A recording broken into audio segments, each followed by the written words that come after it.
Yang kita bahas hari ini adalah tentang biografi singkat daripada guru kami Al-Alamah Al-Habib Zain bin Ibrahim bin Sumaid. Itu yang akan kita bahas di pagi hari ini sehingga kita kenal beliau. Alhamdulillah, beliau masih dalam keadaan hidup, sehat, afiat. Ya, mudah-mudahan Allah berikan panjang umur, sehat, afiat, bisa selalu membimbing umat ke jalan yang Allah ridhai. Ya. Dan beliau saat ini tinggal di Madinatul Munawwarah, Madinah Rasulullah sallallahu alaihi wasallam. Beliau guru kami.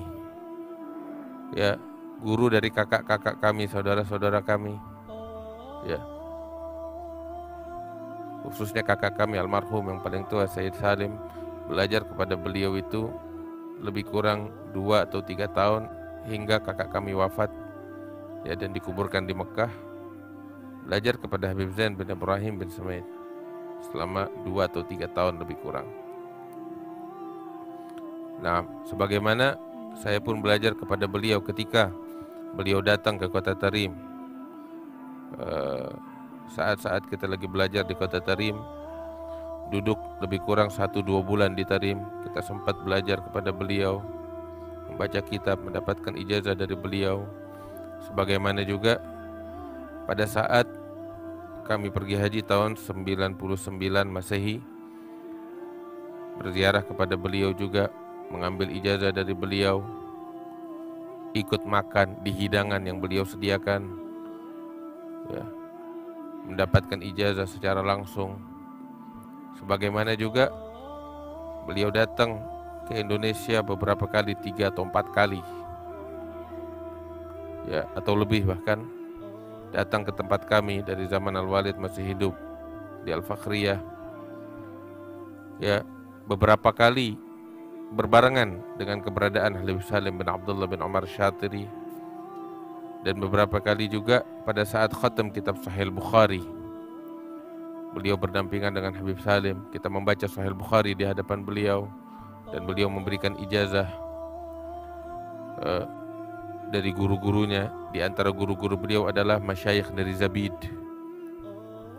di antaranya Syekh Daud atau Sayyid Daud Al-Battah Al-Ahdal dan lain-lain sebagainya. Ya, terus juga ketika kami melakukan ibadah umrah pun alhamdulillah selalu ke rumah beliau, berjumpa dengan beliau, ikut hadir di madrasah beliau, berqasidah di hadapan beliau, mendapatkan ijazah dan lain sebagainya.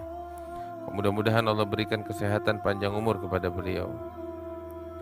Nah, beliau Al-Allamah Al-Muhaqqiq Al-Habib Zain bin Ibrahim bin Zain bin Muhammad bin Zain bin Abdurrahman bin Ahmad bin Abdurrahman bin Ali bin Salim bin Abdullah bin Muhammad Sumaid bin Ali bin Abdurrahman bin Ahmad bin Alwi bin Ahmad bin Abdurrahman bin Alwi Al-Faqih bin Muhammad Sahib Marbat bin Ali Khalid Agasam bin Alwi bin Muhammad bin Alwi Mubtakar bin Ubaidillah bin Ahmad Al-Muhajir bin Isa bin Muhammad bin Ali Al-Uraidi bin Ja'far Al-Sadiq bin Muhammad Al-Baqir bin Ali Zain Al-Abidin ibn Al-Husain ibn Al-Imam Ali ibn Abi Talib wa Sayyidah Fatimah Zahra binti Sayyidil Mursalin Rasulullah Muhammad ibn Abdullah sallallahu alaihi wasallam.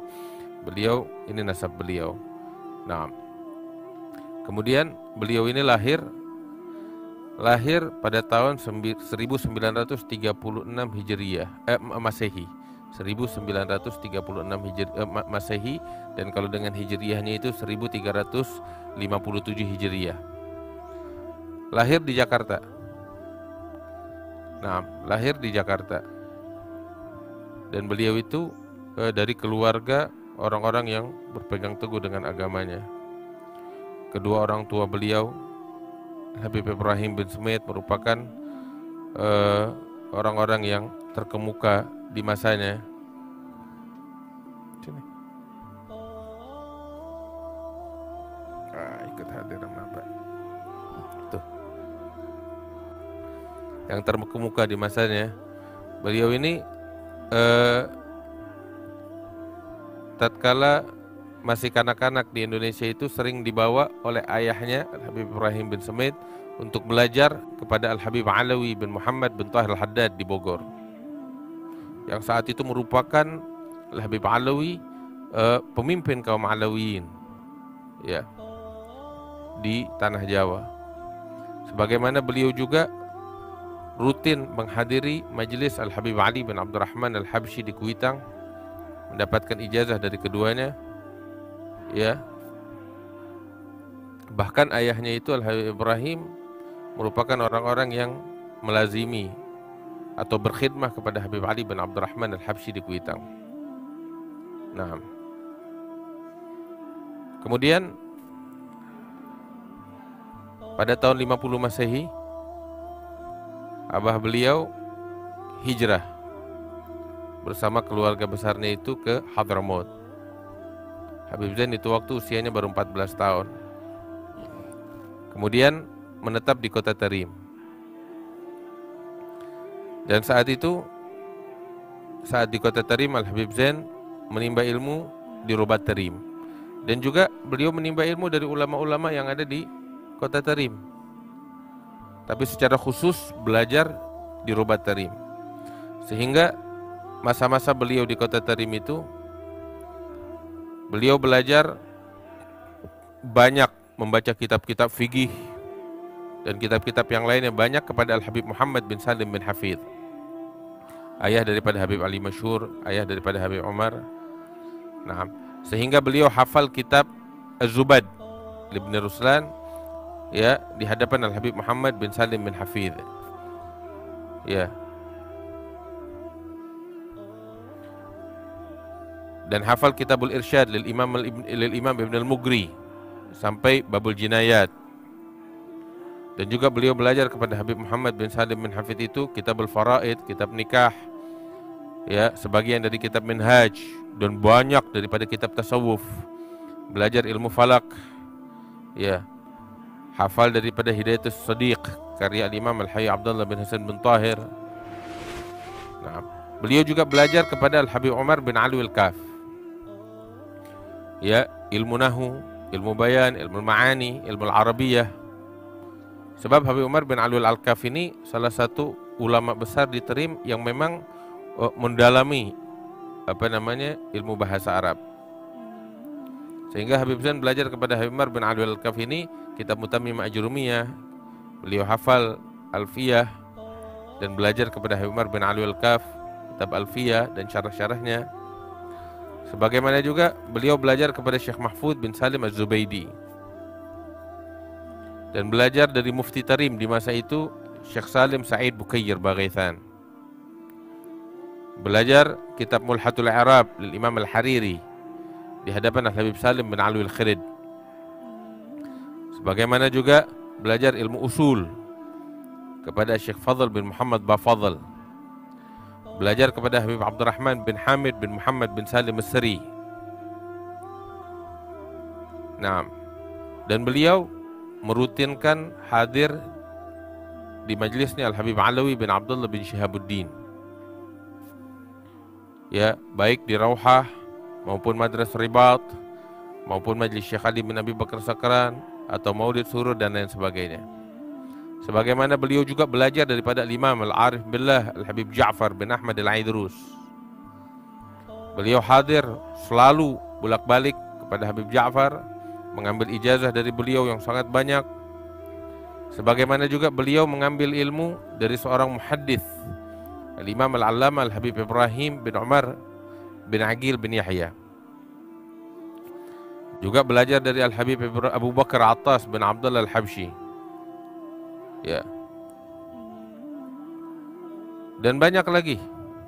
Beliau mengambil ijazah dari banyak ulama, diantaranya Al-Habib Muhammad bin Hadi As-Saggaf, Al-Habib Ahmad bin Musa Al-Habsyi, Sayyid Alawi bin Abbas Al-Maliki, diantaranya Al-Habib Mufti Zanjubar Umar bin Ahmad bin Abi Bakar bin Samaid. Mengambil ijazah dan ilmu dari Habib Ahmad Masyhur bin Taha Al-Haddad. Sebagaimana beliau juga mendapatkan ijazah dari guru beliau, mengambil ilmu dari Al-Hayy Abdul Qadir bin Ahmad As-Saggaf, dari Habib Muhammad bin Ahmad Asy-Syatiri, dan banyak lagi. Ya. Beliau di kota Tarim itu belajar selama 8 tahun. Selama 8 tahun. Dengan sungguh-sungguh mengambil dari ulama. Kemudian setelah itu Habib Muhammad bin Salim bin Hafidh memerintahkan beliau untuk pergi ke kota Baydha, di mana di situ ada Habib Muhammad bin Abdullah Haddar. Nah, untuk apa? Untuk mengajar. Jadi udah matang. Diperintahkan oleh Habib Muhammad bin Salim untuk pergi ke Baydha untuk mengajar di Rubat Baydha. Maka beliau berangkat. Di perjalanan saat itu belum seperti sekarang, ya. Perjalanan 1 hari sampai, kalau zaman dulu itu beberapa hari, transitnya banyak, ya. Sehingga di perjalanan beliau itu mesti melewati Adan. Dan di Adan saat itu ulama banyak. Naam. Dan di antaranya yang di situ itu ada sahabat beliau Al Habib Salim bin Abdullah bin Umar Syatiri. Naam.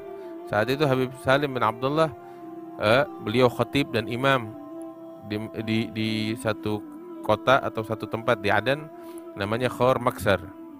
Naam, salah satu bagian dari kota Adan. Dan Habib Salim di situ punya perpustakaan besar, sehingga Habib Zain seringkali selama di Adan itu bolak-balik ke tempatnya Habib Salim, ya, baca kitab di situ, mudzakarah, diskusi dan lain sebagainya.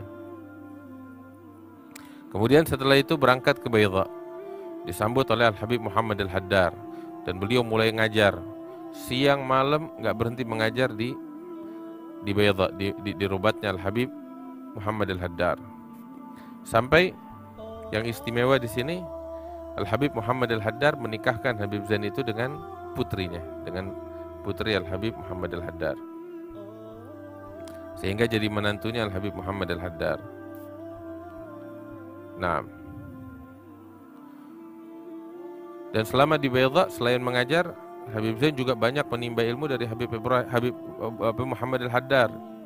Dan Habib Zain menganggap Habib Muhammad Al Haddar ini merupakan salah satu guru terbesar beliau. Nah, dan beliau ini Habib Zain merupakan tangan kanannya Habib Muhammad Haddar. Sehingga Habib Muhammad Al Haddar ini sangat bertumpu kepada Habib Zain dalam banyak perkara, khususnya di dalam mengurus Rubat Baydha, Rubat Al Haddar di Baydha. Sebab Habib Muhammad Al Haddar ini lebih banyak keluar dakwah, ya, sedangkan Rubat, majelis ilmu, fatwa dan lain sebagainya diserahkan kepada Habib Zain secara penuh. Kecuali kalau Habib Muhammad Haddar lagi ada. Tapi Rubat, Habib Zain yang mengajar di situ. Habib Muhammad Al Haddar lebih banyak dakwah ke pelosok. Bahkan apabila datang pertanyaan-pertanyaan meminta fatwa dari Habib Muhammad Al Haddar, Habib Muhammad Al Haddar banyak menyerahkan pertanyaan itu kepada Habib Zain untuk dijawab secara ilmiah.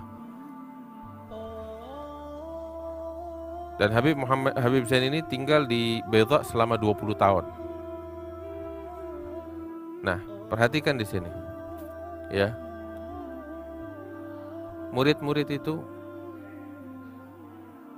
kepada guru-guru mereka itu berserah diri secara mutlak. Ya. Tadi dijelaskan Habib Zain ketika diterima belajar sama Habib Muhammad, ya, Habib Muhammad bin Salim Habib bilang berangkat ke Baydha. Nggak banyak ngomong, berangkat. Berapa tahun ngajar di situ? Habib Muhammad nggak bilang, ya kelas, dia nggak nanya. Sampai Habib Muhammad diculik dan wafat. Habib Muhammad bin Salim bin Hafid tinggal di Baydha berapa tahun? Nggak tahu, nggak jelas. Apa kata gurunya dia nurut. 20 tahun, tuh 20 tahun bukan waktu yang singkat, yang lama. Sampai dapat isyarat dari gurunya untuk berangkat ke Madinah, menetap di Madinah. Tapi ketika nggak ada perintah, ya tetap, wala dia nanya. Dan ini kita dapatkan hal yang semacam ini dari beberapa murid-murid dengan kiainya seperti itu. Kita masuk ke mana namanya Papua beberapa waktu yang lalu. Ada beberapa kiai-kiai yang ada di sana, ya, mendirikan pondok pesantren di Papua. Kita tanya, udah berapa lama di sini? Saya udah lama Habib, udah puluhan tahun. Kok bisa? Iya, saya belajar sama Kiai Maimun Zubair. Guru saya bilang saya untuk berangkat ke Papua, bangun pesantren, dakwah di sana. Ya saya berangkat. Nah terus berapa lama rencananya? Nggak tahu, Beb. Guru saya nggak bilang berapa lama. Gitu. Nggak nanya, nggak berani nanya, Beb. Sampai guru saya yang bilang pulang-pulang. Kalau nggak disuruh pulang ya tetap di sini. Beginilah keadaan para murid dengan gurunya, dan beginilah keadaan para guru dengan muridnya. Sehingga mereka menjadi orang-orang besar ketika mereka berserah. Para sahabat juga demikian kepada Nabi Muhammad sallallahu alaihi wasallam. Kemudian Habib hijrah ke Madinatul Munawwarah, Madinah Rasulullah sallallahu alaihi wasallam, dan diminta untuk mengasuh pondok pesantren Sayyid Abdurrahman bin Hasan al-Jufri, dikenal Rubatul Jufri. Ya. Nah, kalau dulu tuh banyak murid-murid yang berangkat ke Madinah belajar ke Habib Zain, nah di Rubat ini Rubatul Jufri. Ya. Beliau hijrah ke Madinah pada bulan Ramadan tahun 1406 Hijriyah. Berarti sekitar tahun 84 Masehi. Dan beliau bersama Habib Salim Syatiri ya mengasuh pondok pesantren Al-Jufri tersebut. Sekitar 12 tahun atau lebih. Ya, bersama Habib Salim Syatiri mengasuh pondok pesantren sampai Habib Salim balik lagi ke Tarim untuk membuka atau mengasuh pondok Rubat Tarim setelah dibuka. Sehingga Habib Zain sendiri lagi di Madinah mengasuh pondok pesantren. Nah, selama Habib Zain di Madinah, itu yang datang ke Madinah dari penuntut ilmu banyak, dari Indonesia, dari Afrika, dari berbagai tempat untuk belajar kepada Al-Habib Zain bin Ibrahim bin Sumail.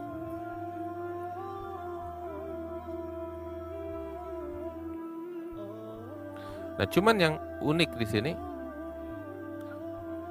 di usia yang bukan muda, ya, Habib Zain ketika di Madinah itu, dan saat itu beliau udah jadi ulama besar, ya, udah jadi ulama besar. Seperti tadi kita jelaskan, Habib Muhammad Al-Haddar menyerahkan fatwa untuk dijawab kepada Habib Zain. Itu kan udah nggak gampang, artinya dianggap sebagai seorang mufti. Sampai Habib Muhammad Haddar sendiri bilang, kalau Habib Zain udah kasih jawaban, Anda nggak perlu periksa lagi, jawabannya udah pasti benar. Nah, ketika di Madinah, tahu apa yang beliau lakukan selain mengajar, berdakwah, ibadah? Tahu apa? Masih belajar. Kebetulan di Madinah ada seorang syekh, ulama besar dari Mauritania, dari Syiqit, yaitu Al-Allamah An-Nahrir Sayyid Ahmad bin Muhammad Hamid Al-Hasani Asy-Syiqiti. Beliau seorang ulama besar, ahli dalam bahasa, ya, dalam ilmu mantik juga. Sehingga Habib Zain di usia yang cukup tua saat itu, Habib Zain, ya, ilmunya udah begitu luas, masih datang kepada Sayyid Ahmad ini untuk belajar. Ya, belajar ilmu Arabiyah, baca kitab Syarah Qatrun Nada, ya, baca Syarah Alfiyah, ya, terus juga itu At-Dujunnah dalam ilmu Aqidah, baca Sulamul Munawwaraq, ya, baca kitab Isa Ghawji, ya, dalam ilmu mantik, terus juga baca kitab Itmam ad-Dirayah dari Imam Suyuti, Lamiyatul Af'al, Mughnil Labib, Jawharul Maknun fil Balaghah, dan banyak lagi. Lihat, di usia tua itu masih belajar. Dan beliau udah jadi ulama besar. Kemudian juga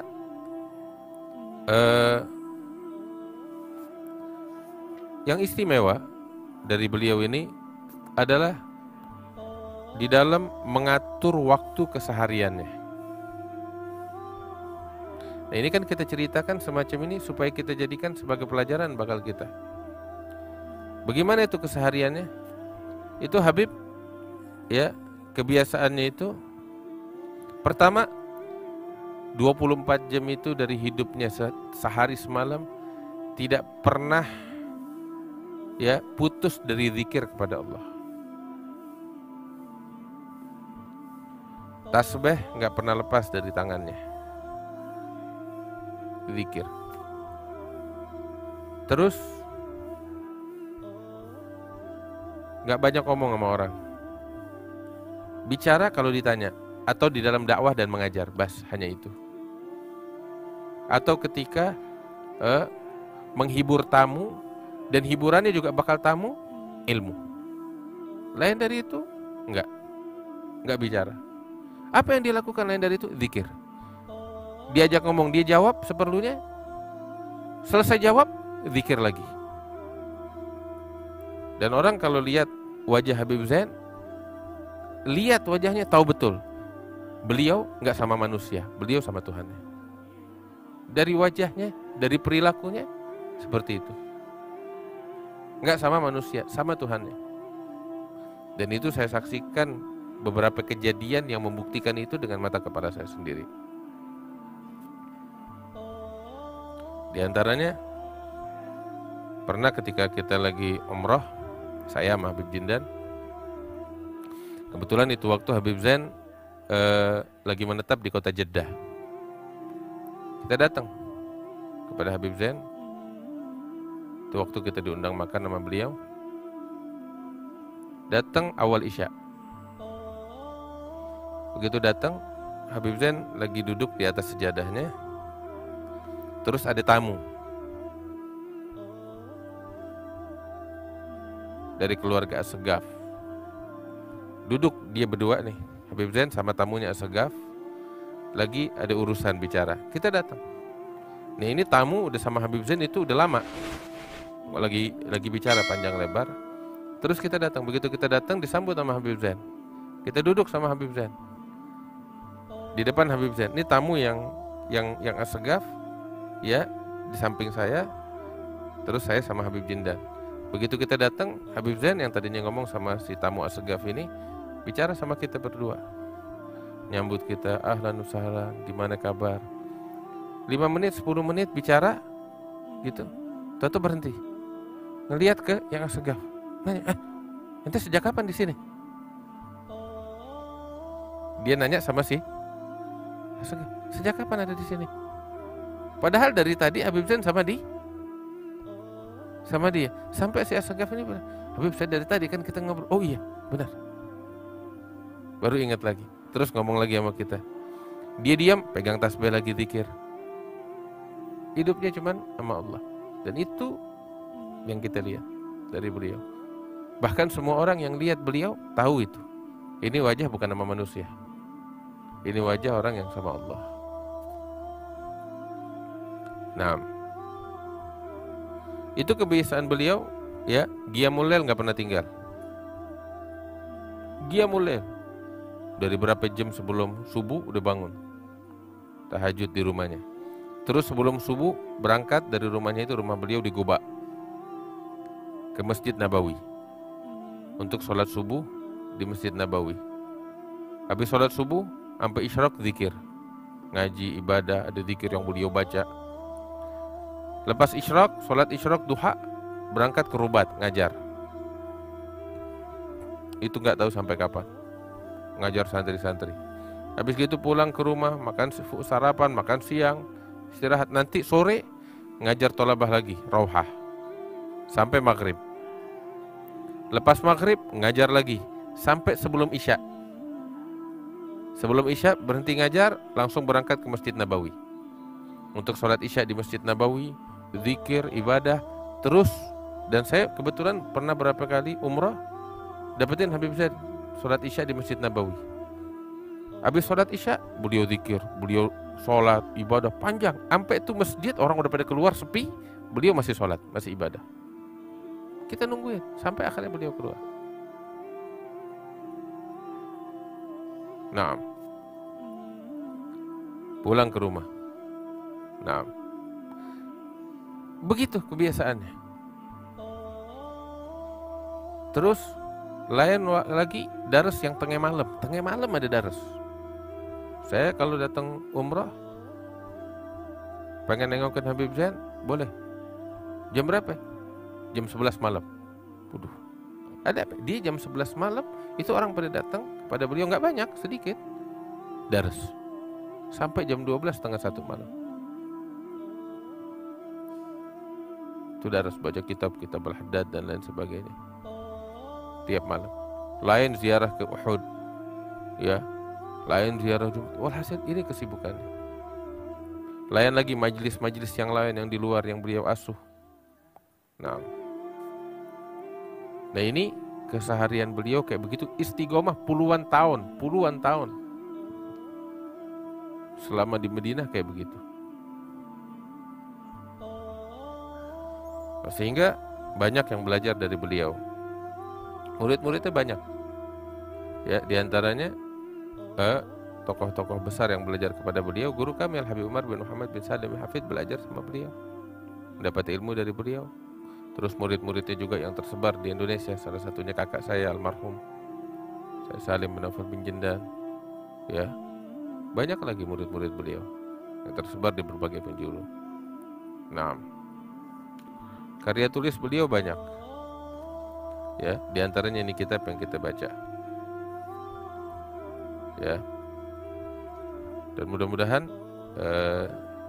dari apa yang kita dengar ini tentang sejarah atau biografi beliau bisa kita teladani. Ya, beginilah hidup. Beginilah sepatutnya hidup seseorang untuk Allah sebagai hamba Allah. Nah, kita nih sekarang nih kita belajar. Di sini masih anak-anak semuanya, anak-anak muda. Begini kalau kita mau hidup. Teratur, rapi. Semuanya kita persembahkan untuk Allah Subhanahu wa taala. Kita sering dengar dari Habib Jindan tuh kalau bicara tentang Habib Zain. Nanti tanya Habib Zain tentang urusan dunia nggak ngerti. Bahkan dari beberapa muridnya ngomong ke saya, diantaranya almarhum sahabat saya Sayyid Ahmad bin Ali Al-Hamid, lama dampingin Habib Zain. Ya, jalan pulang ke rumahnya nggak tahu. Nanti tinggal sendirian nggak bisa pulang, nggak tahu jalan. Nomor telepon rumah juga nggak tahu. Tapi kalau ente tanya fikih apal, ente tanya minhaj apal, ente tanya urusan ini agama ilmu nggak ada duanya. Tapi ente tanya urusan dunia nggak tahu, nggak tahu.